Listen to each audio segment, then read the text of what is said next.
Hello दोस्तों, आप सभी का बहुत बहुत स्वागत करता हूं आपके अपने मंच कविता संगम में। मैं हूं आपका दोस्त मनोज पांडे मुसाफिर और आज आपके लिए लेकर के आया हूं एक बहुत ही प्यारी सी छोटी सी कहानी। दोस्तों, कहा जाता है कि सबसे बड़ा धर्म होता है इंसानियत।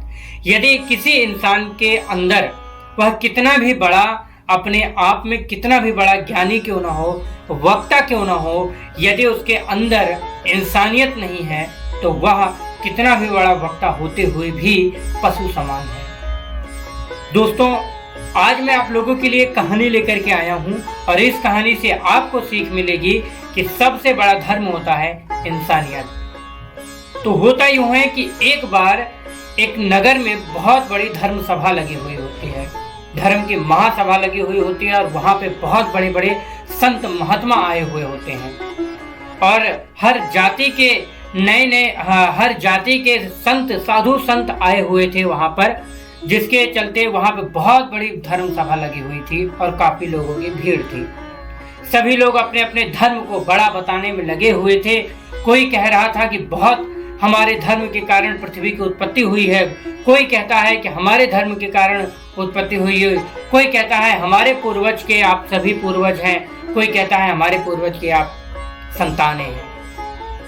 दोस्तों, जहां पर यह धर्म सभा हो रही थी उसी धर्म सभा के मंडप के पंडाल के बगल में एक बहुत बड़ा सा विशाल गड्ढा था और उस गड्ढे में दलदल था और उस दलदल में बहुत बड़ा सा वो गड्ढा था, उसमें दलदल थे और सभी लोग धर्म सभा में लगे हुए थे कि एक आदमी था, वह आदमी उस दलदल के किनारे से जा रहा था और अचानक उस गड्ढे में गिर जाता है और अचानक उस गड्ढे में गिर जाता है। गिरने के बाद वह बचाओ बचाओ का शोर लगाता है, वह चिल्लाता है बचाओ बचाओ। अब जितने धर्म सभा के जितने वहां धर्म ज्ञानी बैठे थे सब के सब गड्ढे के किनारे चले गए।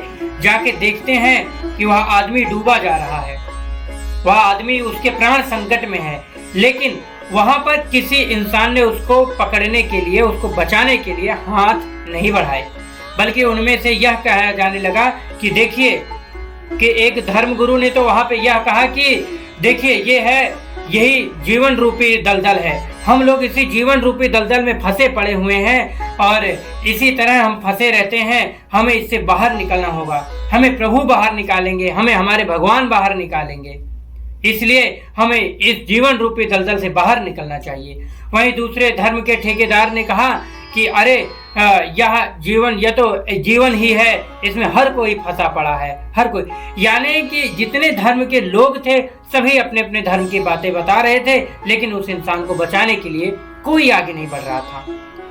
इतने में दो लकड़हारे उधर से जा रहे थे, देखा कि भीड़ लगी हुई है। वो जब जा करके देखते हैं तो एक आदमी का प्राण संकट में होता है। उन्होंने फटाक से जल्दी से गठरे को फेंका और फेंकने के बाद रस्सी खोली और जा करके वहां पर उस इंसान को बचाया।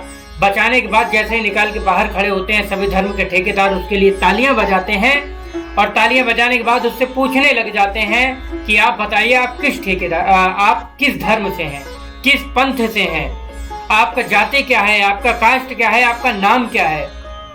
उस लकड़हारे ने शालीनता से जवाब दिया, कहता है कि मेरी जाति इंसानियत है, मैं इंसान हूं इसलिए मैंने इस इंसान की जान बचाई है। तो आप लोगों से भी निवेदन है कि आप इंसान की मदद करें। सभी जितने धर्म के ठेकेदार खड़े थे सभी मूक हो गए, चुप हो गए, उनके पास कोई शब्द ही नहीं था बोलने के लिए। दोस्तों, इसीलिए ये छोटी सी कहानी हमको इतना कुछ सिखा जाती है। कहते हैं कि जीवन में सबसे बड़ा धर्म होता है इंसानियत। यदि आपके पास आप कितने भी बड़े धर्म गुरु क्यों ना हो, आप कितने भी बड़े महात्मा संत क्यों ना हो, आप बहुत बड़े ज्ञानी क्यों ना हो, आप इंग्लिश में, हिंदी में, संस्कृत में बहुत बड़े ज्ञाता हैं, लेकिन यदि आपके अंदर इंसानियत नहीं है तो आप समझ लीजिए आप पशु हैं, आप इंसान कहलाने के योग्य नहीं हैं। दोस्तों, यह छोटी सी कहानी हमें इतना सिखाती है कि हमें हर समय एक दूसरे की मदद करते रहना चाहिए।